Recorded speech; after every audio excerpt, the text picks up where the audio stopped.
రంగారెడ్డి జిల్లా మల్లాపూర్లో వినాయక నవరాత్రుల సందర్భంగా ఏర్పాటు చేసిన మల్లాపూర్ కా రాజా వినాయకుడి లడ్డూను ముప్పిడి బ్రదర్స్ సాయి నరేన్ గౌడ్, కేదార్నాథ్ గౌడ్లు 13,50,000 రూపాయలకు దక్కించుకున్నారు.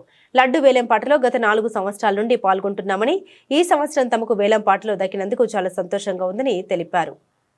నిర్వాహకులు సుమన్ కాంత్ మాట్లాడుతూ గణపతి నవరాత్రులు కార్యక్రమం విజయవంతంగా నిర్వహించేందుకు సహకరించిన కాలనీ వాసులు, మున్సిపల్ సిబ్బంది, పోలీస్ శాఖ, మీడియాకు ప్రత్యేక ధన్యవాదాలు వారు తెలిపారు. గత 4 సంవత్సరాలు ప్రయత్నిస్తున్నాము. ఈ సంవత్సరం దక్కింది. ఇది చాలా అదృష్టంగా భావిస్తున్నాము. నేను మా తమ్ముడు చేసుకున్నాము.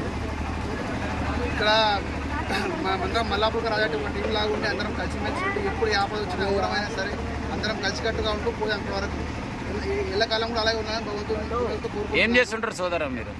నేను కుమార్ మేనేజర్ని చేస్తాను. ఏం పేరు మీ పేరు? నా పేరు కేదార్నాథ్. కేదార్నాథ్. ఉప్పిడి కేదార్నాథ్. ఉండేది ఎక్కడ? తుక్కుడా.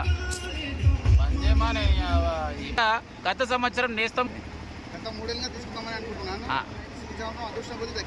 అదృష్టం కొద్దీ దక్కింది.